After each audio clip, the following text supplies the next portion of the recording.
السلام علیکم ورحمۃ اللہ تعالی وبرکاتہ۔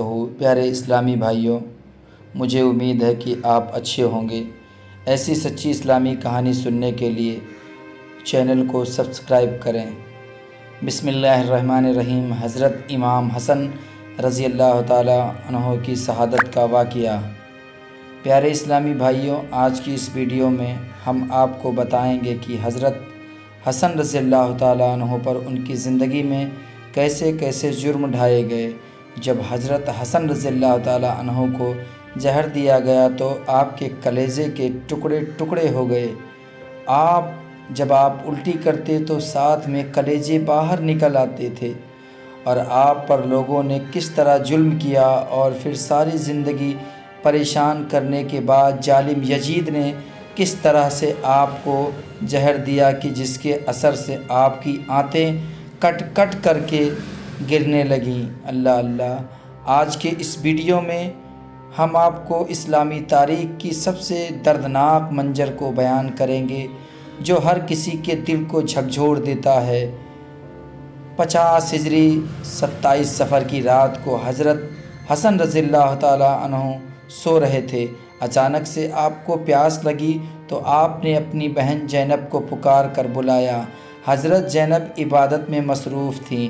آپ نے نیند سے بیدار ہو کر زینب کو جب آواز لگائی تو آپ کی آواز سن کر زینب آپ کی طرف آئیں تو آپ حضرت حسن رضی اللہ تعالیٰ عنہ نے کہا کہ میں نے خواب میں دیکھا ہے کہ نانا جان، بابا جان اور امی جان مجھے جنت کی سیر کرا رہے ہیں۔ حضرت حسن نانا جان کی طرف مخاطب ہوئے اور کہا، آپ جانتے ہیں مجھے تماچے لگائے گئے، میرے پیروں تلے سے مسلح کھینچ لیا گیا اور مجھے بہت ستایا گیا۔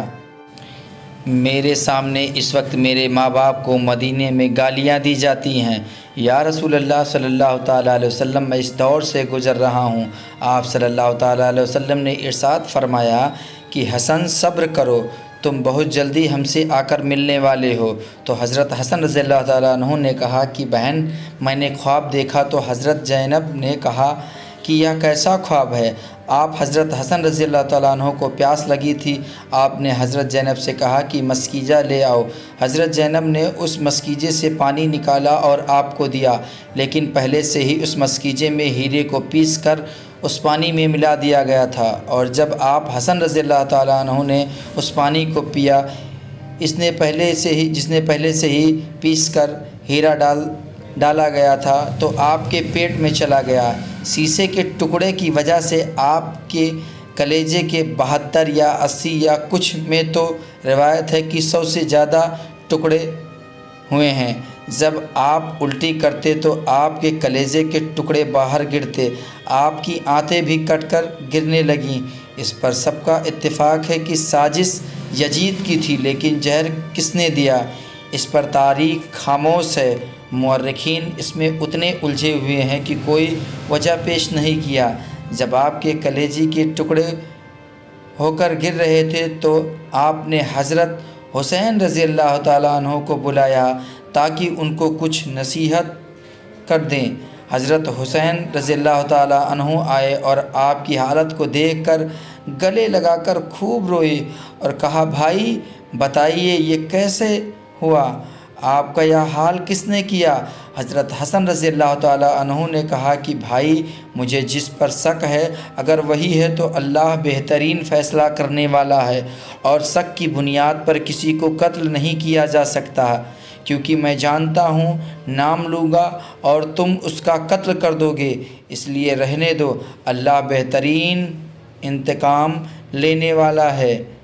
جب حضرت حسن رضی اللہ تعالیٰ عنہ قاتل کا نام نہیں بتایا تو حتمی طور پر کسی کو ذمہ دار ٹھہرانا مورخین نے اسے نامناسب بتایا۔ بہرحال جب صبح ہوئی اور لوگ جمع ہونے لگے تو حضرت حسن رضی اللہ تعالیٰ عنہ نے حضرت حسین رضی اللہ تعالیٰ عنہ کی طرف مخاطب ہو کر کہا کہ میرا چہرہ کیسا نظر آ رہا ہے بھائی؟ تو حضرت حسین رضی اللہ تعالیٰ عنہ نے کہا، بھائی آپ کا چہرہ ہرا ہو گیا ہے۔ جب حضرت حسن رضی اللہ تعالیٰ عنہ نے سنا تو کہا، بھائی نانا جان کی حدیث مبارک یاد ہے نا؟ آج مکمل ہو گئی، لوگوں نے پوچھا یہ حدیث مبارکہ کیا ہے؟ آپ نے بتایا جب ہماری پیدائش بھی نہیں ہوئی تھی تو میرے نانا جان جب معراج کو تشریف لے لائے تھے تو معراج پر جنت کی سیر کر رہے تھے تو جنت میں 2 محل دیکھے، ایک محل ہرا تھا اور دوسرا محل لال تھا۔ اس وقت رضوان جنت نے کہا کہ یا رسول اللہ صلی اللہ تعالیٰ علیہ وسلم، جاتے جاتے آپ اپنے شہزادوں کا محل بھی دیکھ لیں جس سے پوری جنت کا حسن بڑھے گا۔ آقا صلی اللہ تعالیٰ علیہ وسلم نے پوچھا یا محل کس کا ہے یا لال محل کس کا ہے؟ تو رضوان جنت نے کہا ہرا حضرت حسن کا اور لال حضرت حسین کا ہے۔ حضور پاک صلی اللہ تعالیٰ علیہ وسلم نے پوچھا رضوان یہ بتاؤ کہ حسن کا ہرا اور حسین کا لال کیوں ہے؟ تو رضوان جنت کی گردن جھک گئی اور آنکھوں میں آنسو آ گئے اور آپ کو بتانے کی ہمت نہ ہوئی۔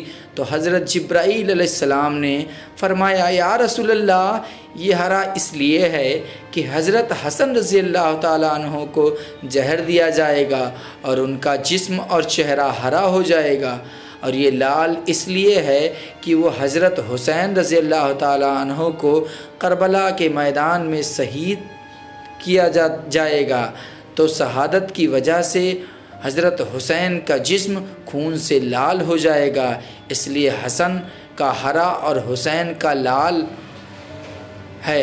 حضرت حسن نے کہا حسین نانا کی یہ حدیث سے مبارکہ سچ ہونے والی ہے۔ اس کے بعد حضرت حسن نے لوگوں کو جانے کو کہا اور گھر والوں کو ٹھہرنے کو کہا۔ اس وقت حضرت حسن رضی اللہ تعالیٰ عنہ کا بڑا بیٹا جس کا نام قاسم تھا، جو بہت ہی خوبصورت تھے اور ان کی عمر صرف 7 سال کی تھی، وہ وہیں موجود تھے۔ ان کی ماں کا نام حضرت فروہ تھا۔ وہ قاسم کے سر پر ہاتھ پھیرتی ہیں اور اپنے شوہر کی طرف دیکھ رہی تھی۔ جب سب لوگ چلے گئے تو حضرت حسن رضی اللہ تعالیٰ عنہ نے اپنے ہاتھ پر بندھی ہوئی تعبیذ کھولنے کو کہا۔ جب فروہ نے تعبیذ کھول کر حضرت حسن رضی اللہ تعالیٰ عنہ کو دیا تو آپ نے اپنے بیٹے قاسم کو اپنے پاس بلا کر اپنے ہاتھوں سے ان کے بازو میں باندھ دیا اور فرمایا بیٹا، ایک وقت ایسا آئے گا جب تم شدید مصیبت میں گرفتار ہو جاؤ گے، اس وقت یہ تعبیذ کھول کر دیکھ لینا۔ اس کے بعد آپ نے حضرت حسین رضی اللہ تعالیٰ عنہ کو پاس بلا کر وصیت فرمائی، کہا حسین تم صبر سے کام لینا اور جب میرا جنازہ اٹھایا جائے تو میری تمنا ہے کہ مجھے نانا جان کے قدموں میں دفن کرنا، میں ان کے قدموں میں دفن ہونا چاہتا ہوں۔ حضرت امام حسن رضی اللہ تعالیٰ عنہ 28 صفر کو یا 29 صفر کو شہید ہو گئے اور اس طرح پورا جسم ہرا ہو گیا تھا اور کلیجے اور آنتوں کے ٹکڑے الٹی کے ساتھ باہر کٹ کٹ کر گر رہے تھے۔ آپ کے جنازے کو اٹھایا گیا اور حضور پاک صلی اللہ تعالیٰ علیہ وسلم کے قبر مبارک کے پاس لایا گیا اور آپ کو ان کے قدموں میں دفن کرنا چاہتے تھے، تو بنی امیہ کا غلیظ اور گندا بدبخت انسان جس کو دنیا مروان کے نام سے جانتی ہے، جس کو پیارے آقا صلی اللہ تعالیٰ علیہ وسلم نے اس پر لعنت کی تھی، اس نے کہا کہ میں ان کو یہاں دفن نہیں ہونے دوں گا۔ تب حضرت حسین رضی اللہ تعالیٰ عنہ نے کہا کہ میرے بھائی کی وصیت ہے کہ میں ان کو یہیں دفن کروں۔ تب اس بدبخت ظالم نے اپنے کمان سے تیر نکالا اور حضرت حسن رضی اللہ تعالیٰ عنہ کی لاش مبارک پر چلانا شروع کر دیا۔ یا وہ انسان ہے جو لاش پر بھی تیر چلاتا ہے۔ لوگ کہتے ہیں کہ مروان کو برا نہ کہو، یزید کو برا نہ کہو، انہوں نے کیا ہی کیا ہے؟ حرام خوروں، یہ نہیں معلوم ہے کہ سب کچھ اسی کے اشارے پر ہوا ہے۔ روایتوں میں آیا ہے کہ جب اس ظالم نے حضرت حسن رضی اللہ تعالیٰ عنہ کے لاش پر تیر چلایا تو خون کے فوارے نکل پڑے، تو لوگوں نے کہا جنازے پر دوسرا کفن لپیٹ دو تاکہ لاش کو رنگین نہ لے جایا جائے۔ یا میرے آقا حضرت آقا حسین، آپ کے خاندان کو سلام، آپ نے اور آپ کے خاندان نے کتنی مصیبتوں کا سامنا کیا لیکن اف تک نہ کیا، اور ایک ہم ہیں جو تھوڑی سی مصیبتوں کو نہیں برداشت کیا کرتے ہیں۔ اللہ تعالی ہمارے دلوں میں حضرت امام حسین کی محبت عطا فرمائے۔ کچھ لوگوں نے کہا کہ حضرت امام حسن کی یہ وصیت تھی کہ جب مروان آڑے آئے تو آپ کو امی جان کے قدموں میں دفن کیا جائے، لہٰذا آپ کو حضرت فاطمہ رضی اللہ تعالی عنہا کے قدموں میں دفن کیا گیا۔ اللہ تعالی ہم سب کے دلوں میں اہل بیت کی محبت عطا فرمائے، آمین ثم آمین۔ پیارے اسلامی بھائیوں، سرکار امام حسین سے، حضرت سرکار امام حسن سے اگر محبت کرتے ہیں تو چینل کو سبسکرائب کریں، ویڈیو کو لائک کریں اور اپنے دوستوں کو شیئر کریں۔ خدا حافظ۔